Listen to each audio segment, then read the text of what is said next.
Welcome into Outkick the Show, Game of Thrones reaction show edition. I've got a ton of notes to get to, like a big fat nerd, or at least a big nerd.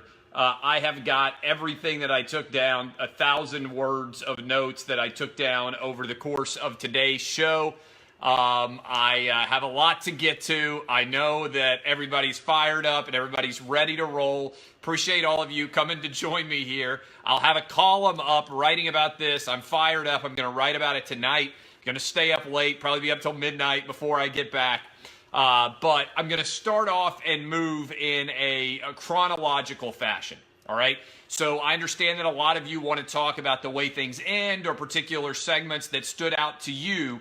But I want everybody to know that the way that I'm going to approach these final 6 episodes is by starting off with working through as we learn, as my notes move in a chronological fashion through the episode. All right. And so, by the way, I'm Clay Travis. This is Outkick the Show. We've been doing this for a couple of years now, live on both Facebook and Periscope, reacting. All right. First overarching story that I thought here. This was, to me, a introduction to Game of Thrones. It was like we're going to get all the band back together again. There weren't a lot of fireworks. I thought that there was going to be more fireworks in episode 1, but what we really got was a lot of the threads that had finished off at the end of season 7 finally becoming well known in the totality. And it's interesting, in a circular fashion, we have brought basically everybody back to Winterfell in the same way that they were all at Winterfell early in season 1 before everybody went off on their different journeys. Now they've all come back to Winterfell to complete their journey in some way. All right, let's start off with the opening scene. Final scene, season 7, is the ice dragon taking down the wall, which was amazing, right? We've been waiting since August of 2017 to see what else was going to happen, and we get the opening line, which, let's be honest, the dick humor in Game of Thrones has been off the charts the past few years. This was a Tyrion opening line, season 8. Tyrion and Varys are driving in a cottage, in like a carriage, on their way to Winterfell, and Tyrion, the opening line for season 8 is, "You should consider yourself lucky, at least your balls don't freeze off." That's Tyrion to Varys, which is pretty phenomenal, all right? And then we get to creepy-ass Bran. Creepy-ass Bran is right there hanging out in Winterfell, and everybody's all excited to see each other, and we can immediately see that we're going to have female drama between Daenerys and Sansa. The instant that they see each other, Sansa's like, "I've always been the best-looking woman that has ever existed in any room that I've ever entered." Maybe with the possible exception of Marjorie Tyrell, right? In the history of the show, maybe you can have some of the Sand Snake arguments. I don't think they were ever in the same room. But now Sansa's got hotness. She doesn't have hot girl privilege anymore. She's got conflict, and almost immediately we can see what's going on here. Bran says, "We don't have time for all this. The Night King has your dragon. The wall has fallen. The dead march south." This dude just absolutely drops bombs everywhere, and it's always uncomfortable. Creepy-ass Bran. Tyrion says the Lannisters are on the way. He thinks he's made a deal with Cersei. What we know, because of the way season 7 ended, is it's actually just Jaime Lannister, pretty much, all right? Then we finally get Arya and Jon having a discussion. It's unclear exactly where Arya's loyalties are going to lie. She's unhappy, as Sansa is, that Jon has bended the knee to Daenerys. He left a king. He has returned not a king. We get this awesome update where Cersei's top lieutenant, her new hand, says, "I have terrible news. The dead have broken through the wall." And Cersei, in one of the most rock bottom, just cold deliveries ever, says, "Good." All right. So then we get Euron and Yara. Euron says he wants to fuck the queen, so he is after the queen. The two have sex. He then quizzes them on how he compares to the king and the King Slayer. She says, "You might be the most arrogant man I've ever met." I like that, Cersei says of Euron. I have a pretty strong feeling here that Cersei is going to kill Euron. I don't know when it's going to happen, but I feel pretty comfortable that it's going to happen. Then we get Bronn, who I'm in love with. Bronn of the Blackwater. Bronn is trying to have a foursome. There are 3 naked women, and he's talking with them about the fact that he's actually shot a dragon. And they don't want to talk about that. They want to talk about everybody else, which is phenomenal. Bronn has fought a dragon, everything else, and all the girls want to talk about is somebody else. And he says, can we stop talking about the fucking dragons now? Then the new queen's hand comes in, the old maester comes in, and then he says, she's got the pox. She doesn't have much longer. And Bronn says, which one? Which is such an amazing answer, such an amazing Bronn line. I absolutely love Bronn. I love everything about him. He's maybe my favorite character on the show, but his response to she's got the pox to ask which one is so incredible to hear Bronn of the Blackwater there. Then we get Theon, who arrives, and we also have, by the way, more jokes about how Euron and Yara are the only 2 that still have balls left. And then we get the show up moment where we get Theon saving. She gives him a headbutt, and then they're sailing away. And this is kind of an integral moment, I think. We've talked about it for a while. The White Walkers can't cross water. So there is a little bit of a hint here that potentially the place where all of the 7 kingdoms could retreat is to the Iron Islands, right? So we get a little bit of a foretelling there where if everybody gets wiped out at Winterfell, Yara is telling Theon, hey, this is where everybody's going to fall back to. So the Iron Islands are, at least in theory, if you've been paying attention, we have had a theory for a while that the White Walkers can't cross water, right? They have to be able to cross water. Now, maybe if the water freezes, things could be different there. But, and we don't know, maybe the water around the Iron Islands could freeze. But I think that's a pretty important little nugget there, because it suggests that maybe there could be a battle not just fought at Winterfell, but also fought further south in the Iron Islands. Now, the White Walkers are spreading winter everywhere they go, so there's also the possibility they could freeze the water and be able to walk across it. But remember, that's one little bit of helpful knowledge to have filed away. If you can create separation between yourself, a body of water, and them, you could theoretically be somewhat safe. Okay, then we get into what I would call a bachelor, like a one-on-one date on The Bachelor. Jon hops on the dragon, and he and Daenerys have a romantic dragon flight to some random place where there's beautiful waterfalls, and they have all sorts of ridiculous lines there. It's cold up here for a Southern girl, says Jon Snow in a line that every man who is dating a girl from the South should steal immediately. It's cold up here for a Southern girl, so keep your queen warm, Daenerys says in response. I mean, I'm not kidding. As I was watching this, it really legitimately felt like a bachelor one-on-one date, except instead of going in like a helicopter, they went on a dragon. And so they fly the dragons down into the waterfalls.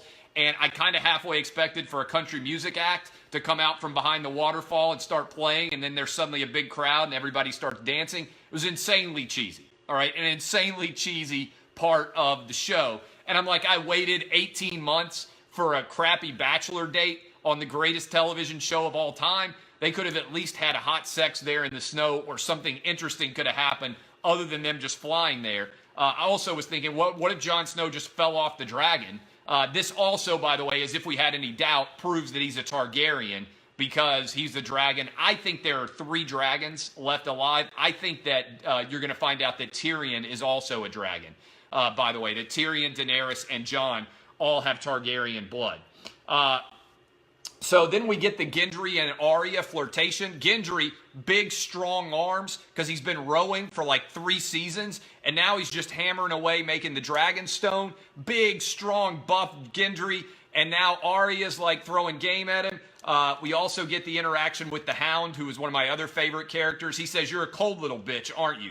Guess why that's why you're still alive?" First he says, "You left me to die." And then she says, first I robbed you, and then you get an unbelievable, you're a cold little bitch, aren't you? Guess that's why you're still alive. All right. Gendry and Arya are flirting there, so maybe there's going to be a little bit of Stark and Baratheon love there, because remember, Gendry is the bastard child of Robert Baratheon, also has a claim on the Iron Throne. People out there didn't recognize. I think Tyrion is a Targaryen, because there is a suggestion, if you go back and watch, that his father is not the Lannister that he kills, that his mom may have had an affair with the Targaryen. And so that is one reason why purportedly there is so much bad blood between Tywin Lannister, who was the father of Cersei and Jaime and Tyrion. I think that Tyrion is also a Targaryen. That's my theory. I'll write about this a little bit more, but if you go back and watch it, you can also remember a couple of years ago when Daenerys had the dragons down in the catacombs. Tyrion was able to approach them, and the dragons didn't attack them.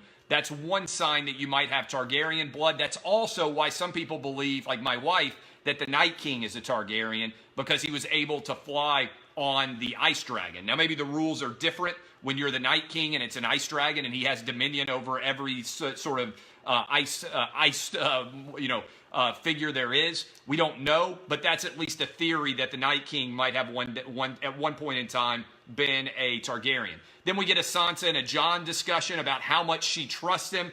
She says, he says, do you have any faith in me at all? She says, I do. He says she'll be a good queen for all of us, and she's not like father. And then Sansa cuts in. Again, we got hot girl conflict. No, she's much prettier. Did you bend the knee to save the North, or because you love her? Boom.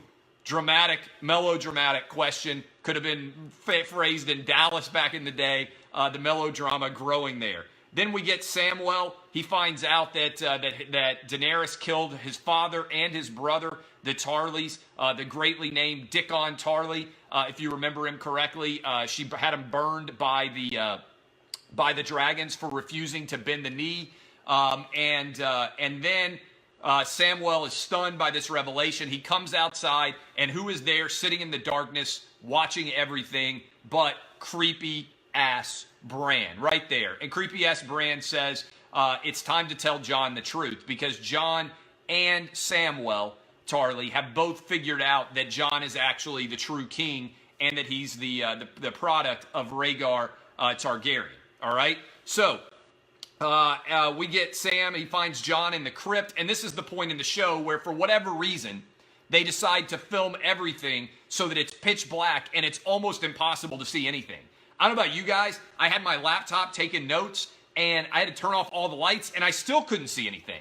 It was like watching a pitch black television. I'm thinking to myself, they spent $15 million filming this show, and they couldn't actually give us just a tad bit of light. We understand it's dark, it's cold, it's nighttime. Just show us a little bit. Just one candle, just something so you can actually tell what's going on. So Jon, I believe, is in front of his father's crypt. He's in front of Ned Stark, who, of course, was decapitated in season 1.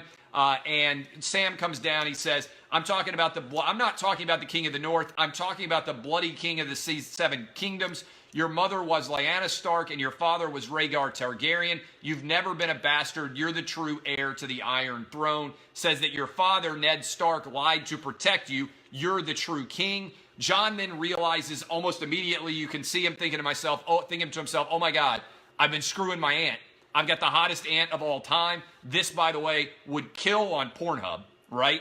This is like the most popular Pornhub video of all time. Hot stepmom, hot stepsister, hot step aunt, half aunt, whatever it is. That's what I'm told is always trending on Pornhub. So this is just George R.R. Martin just completely aware of what people are into these days. And so then we have to find out the ultimate question. You gave, and this is the question of the show that I would say, that Samwell is asking, you gave up your crown to save your people. Would she do the same? And that is the question. You gave up your crown to save your people. Would she do the same? Then we fully go pitch black. You can't see anything except Tormund, who Tormund at least is still alive. We didn't see Brienne of Tarth in this episode, but eventually they're going to create the most dynamic killing machine known to man, right? Whenever those two have a baby. And so you get Tormund, who's walking around, And I got questions for you guys at this point, because we find the little kid that had been sent to get reinforcements, and the little kid went to get reinforcements, and on the wall in one of the creepiest scenes, there have been a lot of creepy scenes in Game of Thrones, the kid is all cut up, right? The kid is all cut up. He is right there. And when the kid's still alive over their shoulder, and when he stabs him, immediately everything has to come to the light. The fire blows up. He knows that they are closer to Winterfell than he is. They're trailing them from behind. And it's the old gods coming for the new. I don't know. I'm open to your ideas for what exactly the fire symbol was. But this is utterly extraordinary, right? Just an overwhelming moment to potentially close out that scene. Then episode 1, season 1. What does it mean? The faith of the seven symbol. We've seen those symbols a few times throughout the series. I thought that it was maybe a Targaryen symbol. That's what my wife said. Is it a Targaryen symbol? What exactly is going on? That was the White Walker symbol, but is it a Targaryen symbol? There's going to be a lot of discussion about exactly what symbol that was. And then we get Jaime. He's the only one of the Lannisters who is arriving. He arrives, pulls off the hood. What's the first thing he sees? Is right there, Bran, creepy-ass Bran, of course, who is waiting to see everybody. And right then and there, we get that moment where we have not had, where they make eye contact for the first time since he caught Jaime and Cersei having sex in the tower, and Jaime just shoved him right out the window. Now, the look on Bran is incredible, but also to me, this represents the trajectory of Jaime Lannister, who has gone over the course of the 8 seasons from maybe the most despicable character in all of Game of Thrones to maybe the most redeemed character in all of Game of Thrones. I think his character arc, if you consider the distance that he has covered relative to everyone else, I think that he has proved that he has evolved as a character more so than anybody else, from a thoroughly detestable, unlikable brute who's capable of killing a child to the point where he is now one of the most beloved characters in the kingdom. As one of you just said, he's the Tiger Woods of Game of Thrones. So that is the story of episode 1. What questions do you guys have? What stands out for you guys? I'm going to go now, right? This is pretty outstanding stuff. I thought, again, overall, this episode was we're going to get the band all back together again. I know we only have 6 episodes. I was hoping and expecting for a little bit more fireworks, but I'm hopeful that this means episode 2 is going to have a lot of fireworks and that they're going to finish on a real rush. I didn't think this was an extraordinary episode. I didn't think this stood out in any way as being a blockbuster. This is why I'm nervous about there only being 6 episodes left. I asked the question, could Game of Thrones Episode 1, Season 8 live up to the Masters? I think the answer is right now, no. I don't think that Game of Thrones can live up to what we saw at the Masters with Tiger Woods earlier. All right, 5 more episodes left, 6 episodes, Season 8. What questions how would I rank this as an episode? I'd probably give it a 6.5.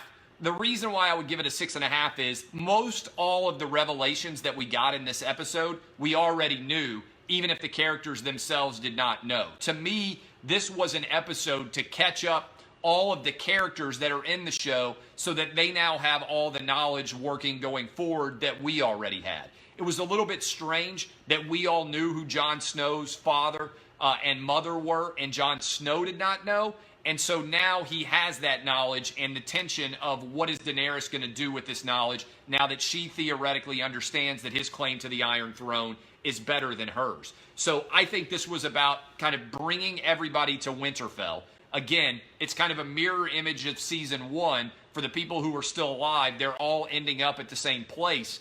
And I think it's significant in the grand scheme of things for that reason. They've already told us exactly how long every other episodes are. Is it worth? Yes. Is it worth the money to sign up if you're not in HBO? Yes. Look, Game of Thrones, I think this is true. I was talking to my wife right before this episode started tonight. I think that Game of Thrones is the last dramatic television series maybe of my life and maybe of your life, that we'll all watch together. And what I mean by that is everything else now immediately is going up where you can watch every episode at once. I'll be honest with you guys. If Game of Thrones was all being released right now on HBO Now and I could watch 6 hours straight, I probably would stay up until 3 a.m. watching every episode tonight. I'd watch the entire series, and I'd be ready to talk about it all tomorrow. I wouldn't sleep. That's how much I would be all invested in it. I think going forward, news and sports will continue to be big event television. I'm not sure that we'll still have the same episodic television. For instance, I'm a huge Stranger Things fan. When Stranger Things comes on July 4th, I might sit and watch almost the entire Stranger Things episode all at once. So this is one of the last great episodic, I think, television events that we will all experience as a group. And in future years, I think the idea that something like this ever existed will seem crazy. What I think is crazy is that HBO is willing to just end Game of Thrones, because I would continue to watch this thing for another 5 or 10 years. I'm just telling you guys, that's the truth.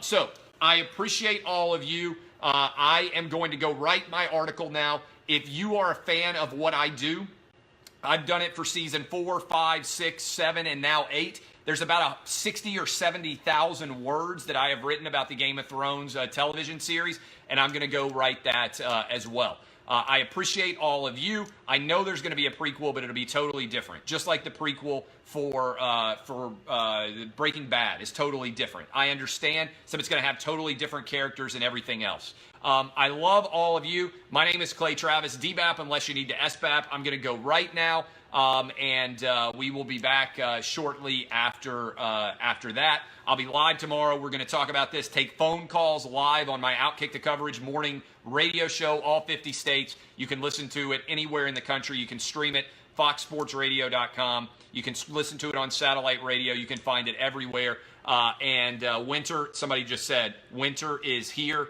and Tiger is back. I appreciate all of you. My name is Clay Travis. SBAP unless you need to. DBAP. We'll do a live Game of Thrones reaction every single Sunday night. And like I said, by midnight tonight, there will be several thousand words from me up discussing this show.